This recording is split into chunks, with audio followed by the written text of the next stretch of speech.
Hello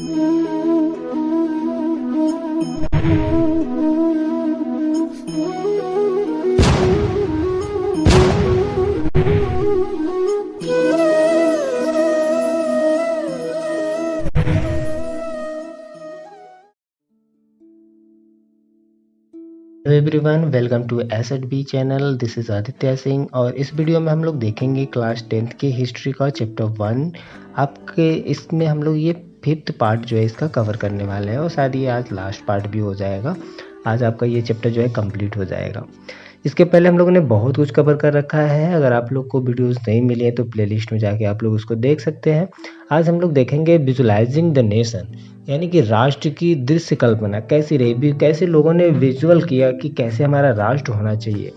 तो इसमें start करते हैं हम लोग। While it is easy to enough to represent a ruler through a portrait और a statue, how does one go about giving a face to a nation? Artists in the 18th and 19th centuries found a way out by the personifying a nation. In other words, they represented a country as if it were a person. Nations were then portrayed as female figures. The female from that was chosen to personify the nation did not stand for any particular women in real life. Rather, it sought to give the abstract idea of nation a concrete form. That is, the female figure become an allegory of the nation. यानी आपको बताया जा रहा है, आप समझ सकते हैं कि कितना ज़्यादा मुश्किल काम है किसी राष्ट्र की किसी शासक को एक चित्र या मूर्ति के रूप में अभिव्यक्त करना। इसको तो मान लीजिए आसानी से हम लोग बना सकते हैं कि भाई कोई शासक कैसा है, उसका क्या काम है, कैसा वो करता था, तो उसको हम लोग फिगर में या फिर स्टैचू के रूप में उसको दिखा सकते हैं। लेकिन एक राष्ट्र में जहाँ पर बहुत सारे लोग रहते हैं, उनको कैसे उनका शेप दिया जाए कि हाँ भाई ये हमारा राष्ट्र है। लेकिन इस प्रॉब्लम को सॉल्व करने के लिए 18th और 19th सेंचुरी के जो आर्टिस्ट थे, उन्होंने जो है लोगों का, राष्ट्र का मानवीकरण करके इस प्रश्न को हल किया। अगर हम लोग सेकेंड थिंग्स में इसको समझें तो उन्होंने क्या किया कि उन्होंने एक देश को कुछ यूँ चित्रित किया जैसे वह कोई व्यक्ति हो, और उस समय राष्ट्रों को जो है नारी वेश में प्रस्तुत किया जाता था। तो इसलिए राष्ट्र को व्यक्ति का जामा पहनाते हुए, मतलब कपड़े पहनाते हुए, पोशाक पहनाते हुए जिस नारी के रूप में उसको चुना गया, वह जो है असल जीवन में कोई महिला नहीं थी, मतलब उसका किसी वास्तविक वीमेन से कोई मतलब नहीं था, मतलब उस तरह की कोई वीमेन नहीं थी, लेकिन उस वीमेन के रूप में उसको दिखाया गया। तो यह तो पूरी तरह से राष्ट्र के जो विचार थे ना, उसको केवल ठोस रूप प्रदान करने का एक प्रयास था। यानी कि जो नारी की छवि है राष्ट्र का, वो रूप बन गया था। आपको याद होगा कि फ्रांसीसी क्रांति के दौरान जो कलाकारों ने स्वतंत्रता, न्याय और गणतंत्र जैसे विचारों को व्यक्त करने के लिए नारी रूप का जो प्रयोग किया था, इन आदर्शों को विशेष वस्तुओं या प्रतीकों से व्यक्त किया गया था। आपको याद होगा कि स्वतंत्रता की प्रतीक क्या मानी जाती थी? लाल टोपी या फिर टूटी हुई जंजीर। और जस्टिस के लिए आमतौर पर एक ऐसी महिला के प्रतीकात्मक रूप से हम लोग व्यक्त किया जाता था जिसकी आंखों पर पट्टी बंधी होती है और उसके हाथ में तराजू हुआ करता था। इसी प्रकार से नारी के रूपों में अगर हम लोग देखें जो कुछ भी आर्टिस्ट लोगों ने बनाया, तो आविष्कार में कलाकारों ने जो है 19वीं सदी में किया था, जो भी कुछ बनाया था। फ्रांस में उसे जो है लोकप्रिय ईसाई नाम का मरियान दिया गया था। उसका ईसाई नाम है ये, एक मरियान उसका नाम दिया गया फ्रांस में, जिसने जो है जन राष्ट्र के यानी लोगों के विचार को बहुत ज़्यादा अपनी तरफ रेखांकित करते हैं, मतलब आकर्षित करते हैं। उसके इस जो चिन्ह थे वो स्वतंत्रता और गणतंत्र के भी थे, यानी फ्रीडम और डेमोक्रेसी के भी थे।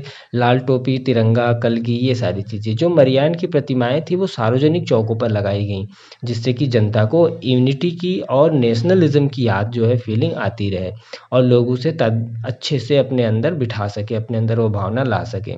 मारियान की जो छवि है वो सिक्कों और डाक टिकटों पर जो है पहले पब्लिश कराई गई। इसी तरह से जर्मेनिया, जर्मन और ये सब जो है राष्ट्र का एक रूप बन गया। अगर हम लोग बात करें, जर्मेनिया में बलूत वृक्ष के पत्तों का जो है मुकुट पहनाया जाता था, उसमें जो भी कुछ फिगर बनाया जाता था, क्योंकि जर्मन में बलूत का मतलब होता है ब्रेवरी, यानी वीरता का प्रतीक है। फिगर देखेंगे हम लोग, फिगर नंबर 16 आप इसमें देख रहे हैं। 1850 का यह डाक टिकट है। इसमें मरियान की तस्वीर बनाई गई है जो कि फ्रांसीसी डेमोक्रेसी की चीज़ को इंडिकेट करती है, उसका प्रतिनिधित्व करती है। फिगर नंबर 17 में ये जर्मेनिया के एक चित्रकार हैं फिलिप वेट। 1848 में इसको बनाया गया था। मार्च में जो है फ्रैंकफर्ट पार्लियामेंट में जो है 1848 में इसको जो है सेंट पॉल की जो चर्च थी उसके छत से लटकाना था। इसलिए जो चित्रकार था, आर्टिस्ट था, उसने जो है इस जर्मेनिया के इस चित्र को सूती झंडे पर बनाया था। अब हम लोग देखेंगे बॉक्स नंबर 3। इसमें आप लोग देख सकते हैं, इसमें मीनिंग आपको बताने हैं सिंबल के। जैसे ब्रोकन चैन, ब्रोकन चैन का मतलब टूटी हुई जंजीर का क्या मतलब है कि भाई हम लोग आज़ाद हो गए, बीइंग फ्रीड। और उसी तरीके से ब्रेस्ट प्लल विथ ईगल, यानी जो बाज से बना हुआ, बाज का एक छाप कवच आप लोग फिगर देख सकते हैं। ये रहा आपका फिगर, देखिए कवच होता है जब आप लड़ाई करते हैं तो पहले लोग वार से बचने के लिए जो है इसी का प्रयोग सामने करते थे। तो इस पे देखिए बाज बना हुआ है, ईगल बना हुआ है। तो यह क्या प्रतीक है? यह बताता है कि जर्मन साम्राज्य की शक्ति का यह प्रतीक है। उसके बाद देखिए crown of oak leaves. Oak मतलब वही बलूत जो अभी हम लोगों ने समझा था, उसकी पत्तियों का मुकुट बनाया जाता था, क्योंकि वहाँ पर उसको वीरता का प्रतीक मानते थे। तो वीरता का प्रतीक जो चिन्ह है वो क्राउन के रूप में सर पे पहना जाता था। तो यह क्या दिखाता था? यह ब्रेवरी दिखाता था या फिर हीरोइज्म दिखाता था, यानी हीरोगिरी दिखाता था।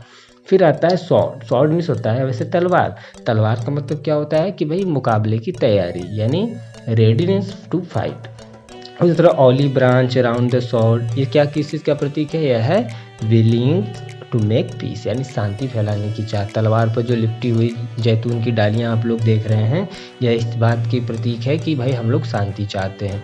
फिर काला, लाल और जो कलरफुल जो फ्लैग हम लोग देख रहे हैं, यह क्या बताता है? यह सिंबल है कि 1848 में उदारवादी जो राष्ट्रवादियों का झंडा था, जिसमें जर्मन राज्यों के ड्यूक्स ने जो है उसको प्रतिबंध कर दिया था, रोक लगा दिया था, ये उसकी पहचान करता है। और उगते हुए सूर्य की किरणें, यानी रेज ऑफ राइजिंग सन, यह क्या बताता है? यह एक नए युग का रचना बताता है, मतलब नया युग आ गया, beginning of a new era. तो ये फिगर भी आप लोगों ने देख रखा है। ये फिगर नंबर 18 में आप लोग देखिए द फॉलन जर्मनी है, यानी कि जूलियस हाउनर 1850। इसमें जर्मनी के किस तरह से जर्मनी के लोग हताश हो गए हैं और हार गए हैं, किस तरह से वो अपने आप को हारा हुआ महसूस कर रहे हैं, ये कुछ इस तरह का फिगर जो है आर्टिस्ट ने बनाया है। अब एक फिगर और आता है आपके सामने, ये फिगर नंबर 19। ये जर्मेनिया गार्डिंग द राइन, यानी राइन नदी पर पहरा देती जर्मेनिया। आपको इसमें देखना है, ये फिगर है जो है 1816 में जो है चित्रकार लॉरेंस जो है वो क्लासेन ने उनको काम बनाने का, ये चित्र बनाने का काम सौंपा था। जर्मेनिया की तलवार पर जो है खुदा हुआ है, मतलब इस पर लिखा हुआ है कि जर्मन तलवार जर्मन राइन की रक्षा करती है। ये अभी फिगर काफ़ी ज़्यादा वैसा है, तो इसमें आपको दिख नहीं रहा होगा, बस इसके तलवार पे लिखा हुआ है। अब हम लोग देखेंगे सिक्स्थ पार्ट में हम लोग इसमें कवर करने वाले हैं नेशनलिज्म एंड इम्पेरियलिज्म, यानी कि राष्ट्रवाद और साम्राज्यवाद। तो इसमें देखिए बताया जा रहा है आपको कि by the last quarter of 19th century nationalism no longer retained its elastic liberal democratic sentiments of the first half of the century but became a narrow creed with limited ends. During this period, nationalist groups became increasingly intolerant of each other and even ready to go to war. The major European powers in turn multiplied and nationalist aspiration of the subject peoples in Europe to further their own imperialism aims. Imperialist aim, यानी कि 19वीं सदी के last की बात करें, अंतिम force वाले पार्ट की, तो जो राष्ट्रवाद का जो आदर्शवादी उदारवादी जो स्वभाव नहीं रहा लोगों के पास, वह केवल फर्स्ट पार्ट में हमको देखने को मिलता है। 19वीं सेंचुरी को अगर 4 पार्ट में डिवाइड करें तो फर्स्ट पार्ट में जो है ये सब देखने को मिलता था। अब क्या हो गया है? अब राष्ट्रवाद जो है लिमिटेड एम वाला हो गया है और उसका कुछ सिद्धांत भी बन गया है। इस बीच के दौर में जो राष्ट्रवादी समूह एक दूसरे के प्रति अनुदार होते चले गए और लड़ने के लिए हमेशा तैयार रहने लगे। साथ ही जो प्रमुख यूरोपीय शक्ति जो थी वो सब भी अपने साम्राज्यवादी उद्देश्यों को एम को पाने के लिए जो उनके कंट्रोल में लोग होते थे, उनके नेशनलिज्म वाली जो आकांक्षाएं थी, इच्छाएं थी, उनका यूज करने लगे ये लोग। 1871 के बाद यूरोप में गंभीर राष्ट्रवादी तनाव जो है बाल्कन क्षेत्र में फैला हुआ था, या ये कह लीजिए कि बाल्कन क्षेत्र से ही यह फैला।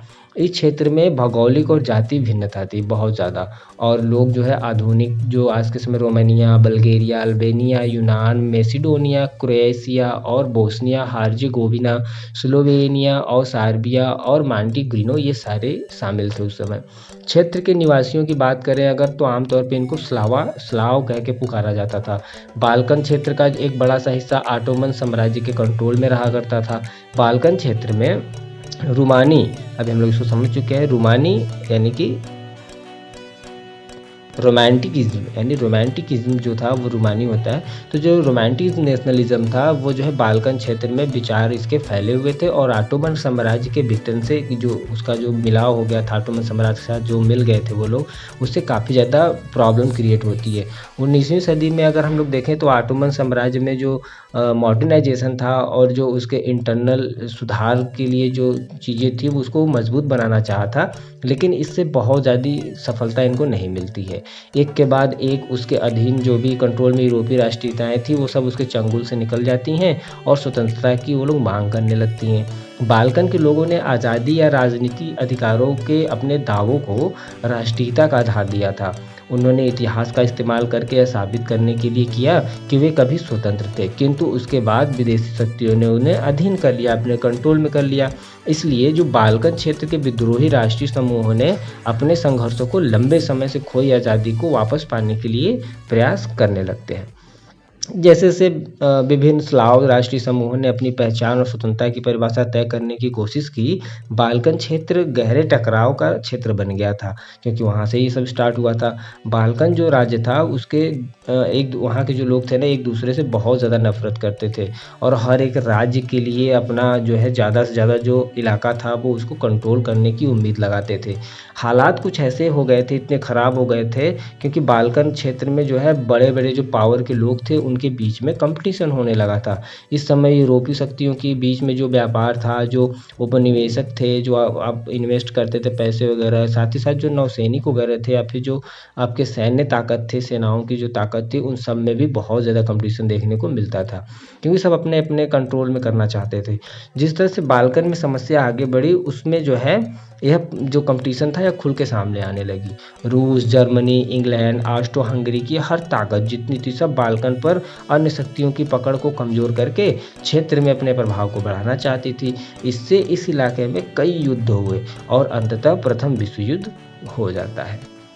तो ये फिगर है आपके सामने, फिगर नंबर 20। ब्रिटिश साम्राज्य का यह जो है कुछ मान सम्मान के बारे में ये एक्सप्लेन करता हुआ यह मैप है। सबसे ऊपर आप देख सकते हैं इसमें फरिश्ते स्वतंत्रता का बैनर थामे दिखाई देते हैं, और जो है आगे के भाग में ब्रिटिश राष्ट्र का जो प्रतीक ब्रिटानिया है उसके विन होने का विजय भाव के साथ जो है भूमंडल के लिए ऊपर बैठा हुआ है। और अगर जो उपनिवेशक थे, जो इन्वेस्टर थे, उनको देखा जाए तो वो शेर, हाथी, वन, ये सब जंगल की तरह आदिम समुदायों की छवियों के जरिए उनको दर्शाया गया, दिखाया गया है। दुनिया पर प्रभुत्व को जो ब्रिटिश राष्ट्रीय गौरव है उसके बारे में इस मैप में एक्सप्लेन किया गया है। अब हम लोग देखेंगे कि नेशनलिज्म एलिंग विथ इम्परियलिज्म, यानी लेड यूरोप टू डायस्टर इन 1914। साम्राज्यवाद से जुड़ के राष्ट्रवाद 1914 में यूरोप को महाविपदा की ओर ले जाता है। महाविपदा मतलब जो डायस्टर होते हैं जिससे नुकसान होता है, ये नेचुरल डायस्टर नहीं है, ये तो हम लोगों ने मिल के बनाया ना, मतलब वहाँ के लोगों ने, तो ये इस तरह से। लेकिन इस बीच में जो विश्व के अनेक जो देश थे जिनका 19वीं सदी में यूरोपीय शक्तियों ने औपनिवेशीकरण कर लिया था, या ये आप कह लीजिए कि उनको जो है कॉलोनियल पावर में डोमिनेट कर लिया गया था, ऐसे लोगों को साम्राज्यवादी प्रभुत्व का ये लोग विरोध करने लगे थे ऐसे लोग, और हर तरफ जो साम्राज्य विरोधी आंदोलन थे वो सब विकसित होने लगे। और अर्थ क्या था इन सब का कि भाई हम लोग राष्ट्रवादी हैं। ये सभी लोग स्वतंत्र राज्य राष्ट्र का निर्माण करने के लिए स्ट्रगल कर रहे थे। वे सभी लोग एक सामूहिक राष्ट्रीय एकता की भावना से प्रेरित थे। मतलब जो अभी इसके पहले हम लोगों ने फिगर वगैरह देखा, जो वहाँ के आर्टिसन 18वीं सेंचुरी में बना के लोगों को प्रेरणा देते हैं, तो बिल्कुल उस तरह की भावनाओं से ये लोग बहुत ज़्यादा प्रेरित थे। और जो राष्ट्रवाद के यूरोपीय विचार कहीं और नहीं दोहराए गए, क्योंकि हर जगह लोगों ने अपनी तरह का विशिष्ट राष्ट्रवाद विकसित किया, सब अपने अपने हिसाब का मनाने लगे। मगर यह विचार कि समाजों को राष्ट्र राज्यों में गठित किया जाना चाहिए अब भी स्वाभाविक और सार्वभौम अब मान लिया जाता है, और सब लोग मिलके फिर इसका रचना हो जाता है। और नेशनलिज्म और इम्पीरियलिज्म में बस इतना ही, और यहाँ पर आपका चैप्टर ये कंप्लीट हो जाता है। इसके क्वेश्चन आंसर अभी हम करा दिएंगे।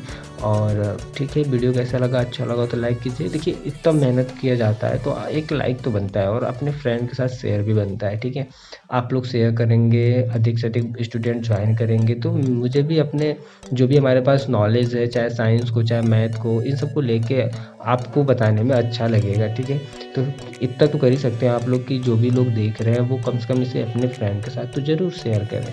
Okay, thank you.